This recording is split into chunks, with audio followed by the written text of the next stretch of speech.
Have you recently ended a relationship and want your boyfriend back?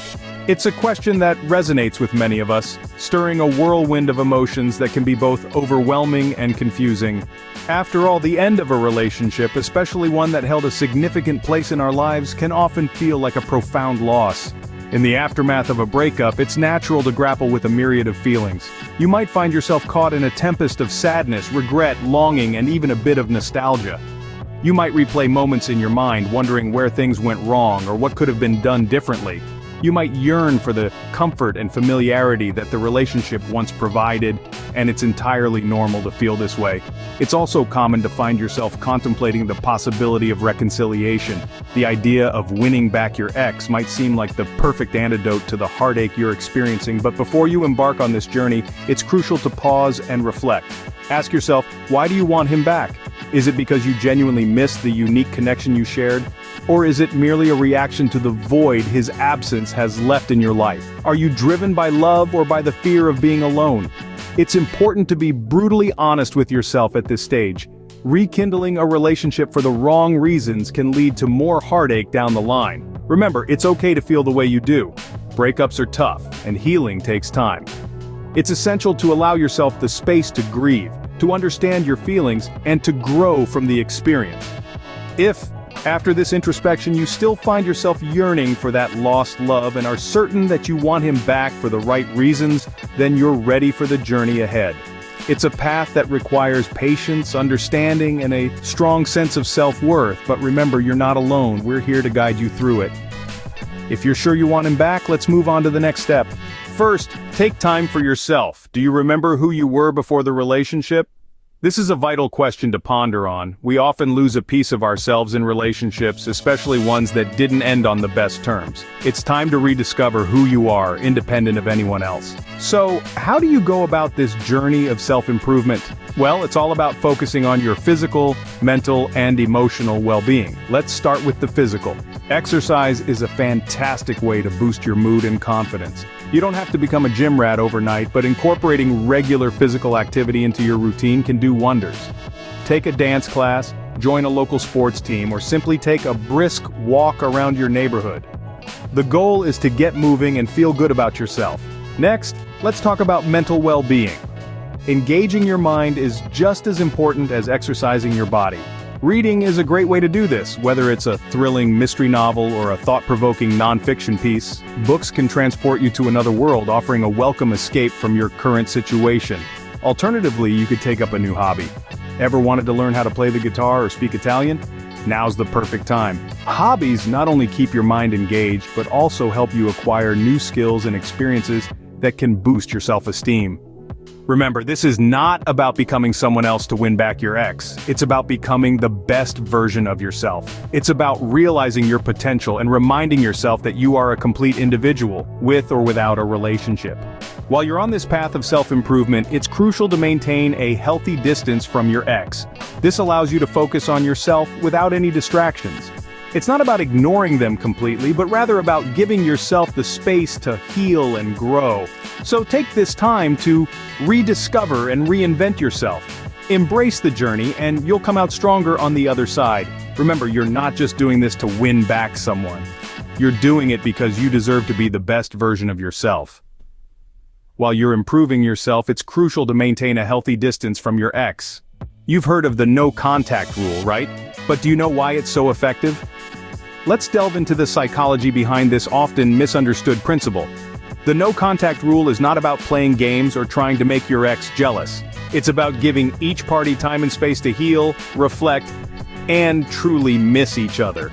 We often don't appreciate what we have until it's gone, and this rule plays into that human tendency. Imagine for a moment that you're a runner. If you sprain your ankle, you wouldn't keep running on it, would you? Of course not. You'd rest, ice it, and give it time to heal. The same principle applies to emotional wounds. After a breakup, your heart is essentially sprained. It needs time to recover. You need to step back and let the healing process take place. Moreover, the no contact rule allows time for introspection. It's a period when you can reflect on the relationship and your role in it. You can think about what went wrong, what you've learned, and how you can grow from the experience. It's a time for self-improvement, which we discussed in the previous scene. And let's not forget about the power of absence. They say absence makes the heart grow fonder, and in many cases it's true. When you're constantly around, it's easy to be taken for granted. But when you're gone, suddenly, you become a missing piece.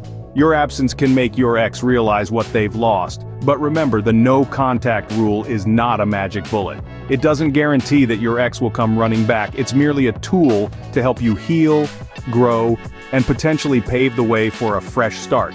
In the end, it's all about respect. For yourself and for your ex. Respect the process, the time it takes, and the outcome, whatever it may be. Once you've spent some time apart, it's time to re-establish contact. But not before you're ready, and certainly not before you've given the no contact rule its due time. After a period of no contact, it's time to reach out. But how do you do it without coming off as desperate? This is the question that can tie your stomach in knots, right? Well, we have some tips that can help you navigate this tricky terrain. Re-establishing contact is a delicate process, like a ballet dancer performing on a tightrope. Subtlety is your friend in this situation. You want to reach out, but in a way that doesn't scream, "I'm desperate to get back together." It's more like a gentle whisper of, "Hey, remember me, I'm still here." The best way to start is with a casual text or call, but what should you talk about? Well, shared interests or memories are a good place to start. Remember that time you both laughed so hard milkshake came out of your noses at that little cafe downtown? Or that indie band you both discovered one lazy Sunday afternoon? Mention these shared experiences in a lighthearted way, as if you just happened to think of them and it made you smile. The important thing to remember here is to keep the conversation friendly and light. This isn't the time to delve into deep emotional discussions or to bring up past arguments. Imagine you're catching up with an old friend you haven't seen for a while. There's no pressure, no expectations, just two people reconnecting and sharing a pleasant conversation. If they don't respond immediately, don't panic. Remember, everyone has their own pace, and your ex might need a bit more time to process things. Patience is key here. This is not a race, it's more like a slow waltz. Each step needs to be carefully considered and executed with grace.